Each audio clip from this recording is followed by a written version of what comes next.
ఏదో కేసులు నమోదు ఏది అత్యాచార ప్రయత్నం చేశారని చెప్పేసి వాడుకొని వదిలేశారని చెప్పేసి ఒక జూనియర్ కొరియోగ్రాఫర్ కూడా కేసు పెట్టడం జరిగింది. మీరు కూడా చూస్తున్నారు. సో ఈ అంశాన్ని ఎట్లా చూస్తారు సార్? ఎందుకంటే మీరు కూడా సినీ ఫీల్డ్లో ఉన్నారు కదా, సో ఒక ప్రొడ్యూసర్గా గతంలో పనిచేశారు. సో ఏం చెప్తారు అసలు? నేను ప్రొడ్యూసర్గా గతంలో పనిచేది, ఇప్పుడు ప్రొడ్యూసర్గా ఉన్నాను, డిస్ట్రిబ్యూటర్గా ఉన్నాను, ఎగ్జిబ్యూటర్గా ఉన్నాను, ఆయన ప్రొడ్యూసర్ కౌన్సిల్ జాయింట్ సెక్రటరీగా ఉన్నాను. ఈ కమిటీ పెట్టేటప్పుడు నేను చైర్మన్గా ఉన్నాను. No problem. Film chamber of commerce producer sector చైర్మన్గా ఉన్నాను. నేనేమంటున్నానంటే ఆ రోజుల్లో మనం మొత్తం టోటల్గా ఈ అమ్మాయి మైనర్గా ఉన్నప్పుడు కార్డు ఎలాగిచ్చారు, మైనర్గా ఉన్నప్పుడు అఘాయిత్యం ఏ షూటింగ్లో జరిగింది, ఆ లొకేషన్ ప్రొడ్యూసర్ ఎవరు, ఆ లొకేషన్ ఎక్కడిది, ఆ లొకేషన్ డైరెక్టర్ ఎవరు, ఆ డ్యాన్స్ మాస్టర్ ఎవరు, డ్యాన్స్ మాస్టర్ జానీ మాస్టర్ ఉంటారు, ప్రోగ్రామ్ ఇన్ఛార్జ్ ఎవరు, అందరి మీద కార్డు ఇచ్చిన వాళ్ళ మీద కేసు ఉంటుంది. అలా ఎవరైతే ఆ షూటింగ్ అఘాయిత్యం జరిగిన లొకేషన్లో ఆ లొకేషన్ ఓనర్ మీద కేసు ఉంటుంది, ఆ లొకేషన్లో పెట్టిన ప్రొడ్యూసర్ మీద కేసు ఉంటుంది. అంటే లొకేషన్ ఓనర్ అంటే లొకేషన్ ఎవరు తీసుకుంటారు, ప్రొడ్యూసర్ తీసుకుంటాడు, మేనేజర్ తీసుకుంటాడు. అంటే వీళ్ళందరూ ప్రోద్బలంతో ఆ మైనర్ మీద అఘాయిత్యం జరిగింది అనేది పోక్సో చట్టం చెప్తుంది. అంటే ఇంతమంది ప్రోద్బలంతో ఆ అమ్మాయికి అన్యాయం జరిగింది. ఎందుకంటే ఆ అమ్మాయి మైనర్ కాబట్టి ఒక మాయ చేసి ఆ లొకేషన్ తీసుకొచ్చారు అనేది చట్టం చెప్తుంది. ఆ చట్టంలో ఇప్పుడు పెట్టిన పోక్స్ చట్టానికి అది వర్తించాలి. అలాగేటప్పుడు ఆ సినిమా ప్రొడ్యూసర్ లోనికి వెళ్ళిపోతాడు, ఆ సినిమా డైరెక్టర్ లోనికి వెళ్ళిపోతాడు, అక్కడ మేనేజర్ లోనికి వెళ్ళిపోతాడు, ప్రోగ్రామ్ ఇన్ఛార్జ్ లోనికి వెళ్ళిపోతాడు, కార్డు ఇచ్చిన సెక్రటరీ లోనికి వెళ్ళిపోతాడు, ప్రెసిడెంటు లోనికి వెళ్తాడు. ఇది పోక్స్ చట్టం క్లియర్ కట్గా చెప్తుంది. అక్కడ నుంచి మొత్తం టోటల్గా ఆ అమ్మాయి రిలేషన్స్ చూస్తే మొత్తం టోటల్గా ఆ అమ్మాయి ఏంటంటే ఎదుగుదల కోసం మొత్తం జానీ మాస్టర్ ఇన్ఫ్లుయెన్స్ని, Jani master is top dance మాస్టర్గా ఆయన దగ్గర శిష్యర్కం చేసి ఆయన శిష్యురాలుగా పైకి రావడానికి ఆయన ఏం కావాలన్నా ఎలా కావాలో రిలేషన్షిప్లో ఆయన సపోర్టెడ్ ఈజ్ అమ్మాయి చేసింది.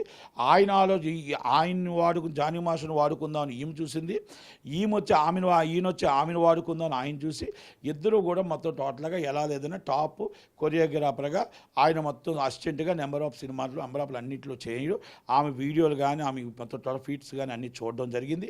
ఆమె ఎప్పుడైతే జరిగిందో ఇదంతా అయిపోయిన తర్వాత పెళ్లి చేసుకోమనడం ఏదో జరుగుతుంది. ఆ పెళ్లి చేసుకోమనడం ఇవన్నీ జరుగుతున్నప్పుడు ఇక్కడి నుంచి ఎలా సైడ్ అయిపోవాలో, ఎలా తప్పించుకోవాలో, ఈ టాప్ కొరియోగ్రాఫర్గా నేను నెంబర్ 1 కొరియోగ్రాఫర్ అవ్వాలా, దీంట్లో ఇండివిజువల్గా చేసుకోవాలా, కార్డు తీసుకొని బయటకు వస్తూ ఈయనతో విభేదించడం జరిగింది. ఆ విభేదాల్లో 100% ఇక్కడ స్వార్థంతో ఇక్కడ జరిగిన సిచ్యువేషన్ సుకుమార్ గారికి చెప్పడం జరిగింది.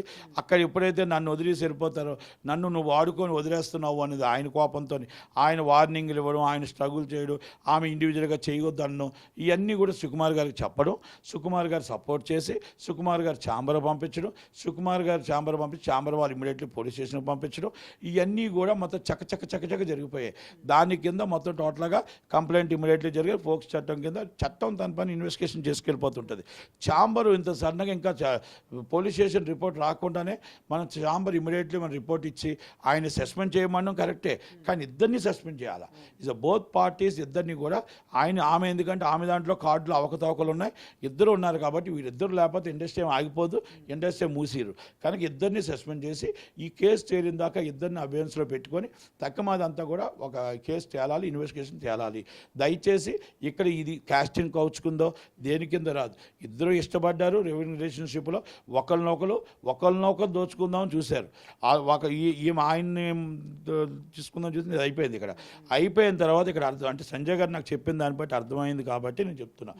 ఇక్కడ మొత్తం సుకుమార్ గారు ఎప్పుడైతే సపోర్ట్ చేశారో, ఇక్కడ కొంతమంది అల్లు అర్జున్ గారు మీకు సినిమాలు ఇస్తాం గీతార్స్ అని చెప్పారో, ఈమె ఇంకా నిలబడి ఎట్టి పరిస్థితుల్లో నేను ఆమె సర్వస్వం ఈ హిస్టరీలో పైకి రావడం కోసం సరసం దారిపోసింది ఇష్టపడి.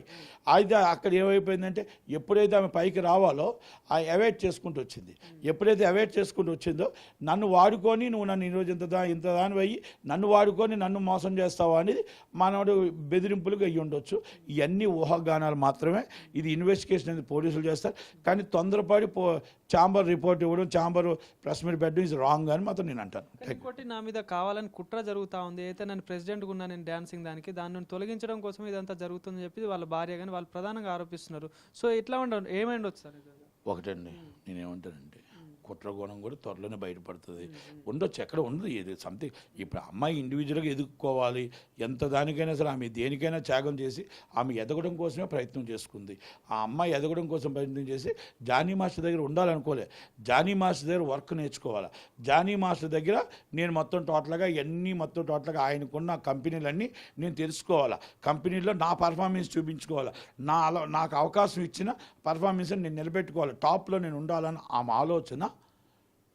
ఈరోజు దానికి నువ్వు ఎలా నన్ను వాడుకొని ఆమె ఆలోచన అది ఉంది. ఈయనేమనుకున్నాడు, నేను ఈమెను గుప్పిట్లో పెట్టుకుందాం, ఈమెను నేను రెండో మ్యారేజ్ చేసుకుందాం అనుకున్నాడో మరి ఏమనుకున్నాడో తెలియదు. కానీ ఇవన్నీ మాత్రం ఇద్దరికి ఒకరు